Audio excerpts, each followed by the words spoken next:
Imagine a new ocean, vaster than all on Earth combined. Its resources are unimaginable. Its strategic high grounds render every earthly mountain a mere molehill. And right now, two superpowers are launching their fleets to claim it. This isn't science fiction, this is the new reality of the 21st century. The ocean is space, and the battle for its control is already underway. This isn't the romantic space race of the Cold War, a contest for flags and footprints. This is a bare-knuckled fight for the ultimate strategic advantage. On one side, the established champion, the United States of America. On the other, the relentless challenger, the People's Republic of China. The question is no longer if one will dominate the final frontier, but who. And the winner will command the future itself. In the next 20 minutes, we will unravel the high-stakes chess game being played over our heads. We will expose China's secret strategy to not just match, but to leapfrog American power in space. We will reveal the one critical vulnerability in the entire global economy that China is already targeting in orbit. And we will show you why the next world war may not be fought on land, sea, or air, but in the silent, freezing void between our planet and the moon. This is the story of who will control the final frontier. Let's be clear from the outset. Comparing this to the US-Soviet space race is a dangerous miscalculation. The Cold War space race was fundamentally a dramatic stage for ideological propaganda. It was about proving the superiority of a political system. The ultimate prize was prestige. Today's race between the USA and China is different. It is pragmatic, economic, and military. Down to its core, the ultimate prize is power in its most tangible form. For the United States, space is a domain to protect its current global leadership and ensure its national security. For China, space is the ultimate pathway to achieve global leadership and reshape the world order in its image. This is a race not for a trophy, but for the master key to the next 100 years of human civilization. The starting pistol has already fired. Both nations are sprinting. So, how is China, a latecomer to space, closing the gap with such breathtaking speed? The answer lies in a patient, cunning, and ruthlessly efficient, long-term plan we can call the Clever Dragon strategy. While the world was watching NASA's space shuttles and the International Space Station, China was playing the long game. They started with methodical, incremental steps, satellites, then crewed missions, then their own space station. They studied and learned from every American success and failure, avoiding costly dead ends. But there is a darker side to this strategy. For decades, China has operated a vast and sophisticated campaign of intellectual property theft, cyber espionage, and forced technology transfers, systematically vacuuming up the secrets of Western aerospace. They haven't just been building rockets, they've been building a blueprint, using the West's own knowledge to shortcut a decades-long development process. They are the ultimate fast followers, and now, they are poised to become the leaders. But why does it matter? Why is control of this empty void so critical? The answer is simple. The high ground wins the war. Every modern military depends on space. Think about it.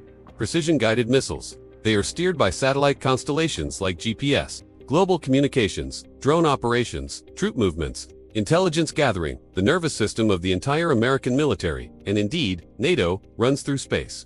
Now imagine that nervous system being severed. This is China's ultimate goal, not just to have its own systems, but to have the proven capability to deny, disrupt, and destroy the systems of its adversaries. They are developing a terrifying arsenal of anti-satellite weapons, from direct ascent missiles that shatter targets into clouds of debris, to orbital satellites that could stealthily sidle up to an American spy satellite and disable it without a sound.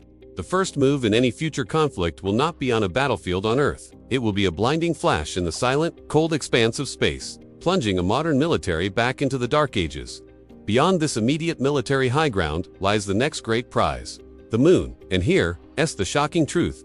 The new race to the moon isn't really about planting flags or even about lunar rocks. It's about a resource so valuable, it has been called the oil of the 21st century. That resource is water. Locked in the permanently shadowed craters of the lunar South Pole is water ice. But why is water on a barren rock so important? The answer is propellant.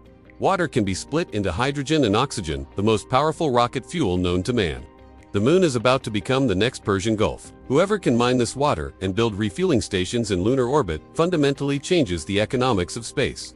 From the moon, you can launch missions deeper into the solar system for a fraction of the cost. The moon becomes a gas station, a strategic port for all future exploration and industry. America's Artemis program aims to establish a permanent presence there. China's equally ambitious International Lunar Research Station plans to do the exact same thing. They are racing to lock down the most valuable lunar real estate first. Whoever controls the lunar South Pole controls the gateway to the entire solar system. So, we have a determined challenger in China, using a strategy of patience and espionage to close the gap. We have a battle for the ultimate military high ground in Earth's orbit, where the first shot in a war would be silent and devastating. And we have a lunar gold rush for water, the key to unlocking the wealth of the solar system. The stage is set, but this is only half the story. In Part 2, we will expose the shocking vulnerabilities in America's current approach. We will reveal how China is already winning the economic war in space, cornering the market on the one thing every nation depends on. And we will answer the most critical question of all. Does the United States have the will, the strategy, and the unity to win this race? Or is it destined to be surpassed, watching from Earth as its rival seizes the heavens? So we understand the stakes: military dominance, lunar resources, a new Cold War in the void. But what if I told you that China's most brilliant strategic move is a new missile or a lunar lander? What if it's something far more subtle, something they are already doing that is slowly but surely weaving a web of global dependency, pulling nations into their orbit and making the world reliant on their version of the future? The real battle isn't just about who has the biggest rocket, it's about who builds the roads everyone else must travel. Let's talk about those roads. For decades, the Global Positioning System, GPS, has been the undisputed king of navigation. A global utility provided for free by the United States military. It powers everything from the maps on your phone to the global shipping industry. It has been a monumental source of American soft power and influence. But China saw this dominance as a critical vulnerability for themselves and for the world. And so, they built their own answer: the Beidou Navigation Satellite System. This is a masterclass in techno-diplomacy. China is now offering Beidou to nations across Asia, Africa, the Middle East, and South America. They are integrating it into their Belt and Road Initiative, providing a more accurate, modern alternative to GPS for countries that may be wary of American influence. The genius of this move is twofold. First, it creates strategic independence for China. Their military no longer relies on a system their adversary could shut off. But second, and more insidiously, it creates a sphere of technological and economic influence. Nations that build their infrastructure on Beidou become subtly tied to Beijing.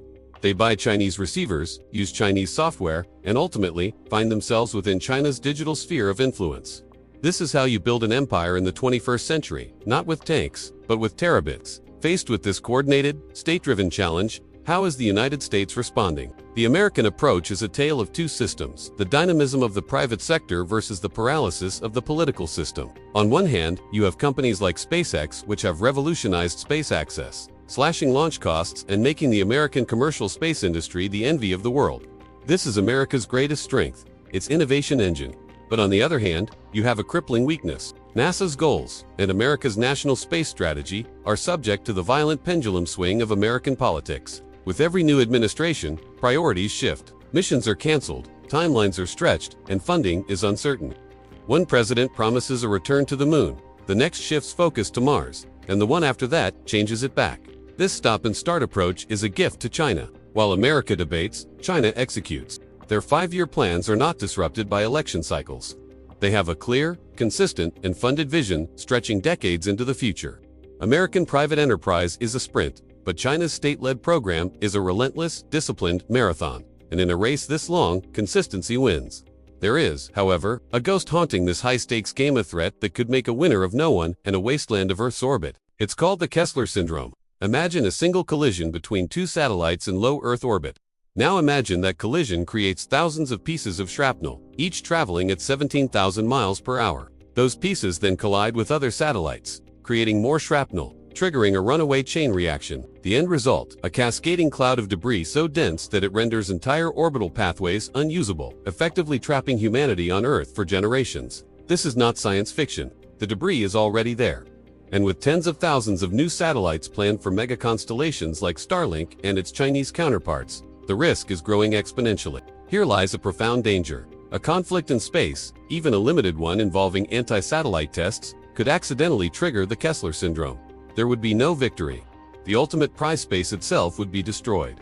This shared threat necessitates a conversation about rules of the road, about space traffic management and debris mitigation. But in a climate of intense competition and mutual distrust, that conversation is going nowhere. The very arena they are fighting over could be annihilated by the fight itself. So, where does this leave us? Are we doomed to a Cold War in space? A tense and dangerous standoff with the constant threat of debris annihilation looming overhead? Or is there another path? The future is not yet written. The most likely scenario is not outright war, but a tense and competitive cold peace, where the US and China establish separate, competing spheres of influence in the cosmos. an American-led sphere with its Artemis Accords, lunar base, and commercial partners, and a Chinese-led sphere with its International Lunar Research Station and Beidou-dependent allies on Earth. They would operate in parallel, with minimal cooperation, a silent technological iron curtain dividing the heavens. But there is a sliver of hope. The problems of space, the Kessler syndrome, the need for universal standards, the sheer cost and danger of exploration are ultimately human problems. They transcend nationalism. Perhaps, faced with a common enemy of our own destructive potential, these two rivals will find slivers of common ground. If not as partners, then as responsible stewards preventing mutual assured destruction on a cosmic scale. The new space race between the USA and China is a mirror of our time. It reflects the broader geopolitical struggle for the 21st century. It is a story of ambition, power, and the eternal human drive to explore and to dominate. The United States, with its unparalleled private innovation, holds the keys to a future of open, dynamic expansion. China, with its relentless state-driven focus, holds the keys to a future of disciplined, centralized control.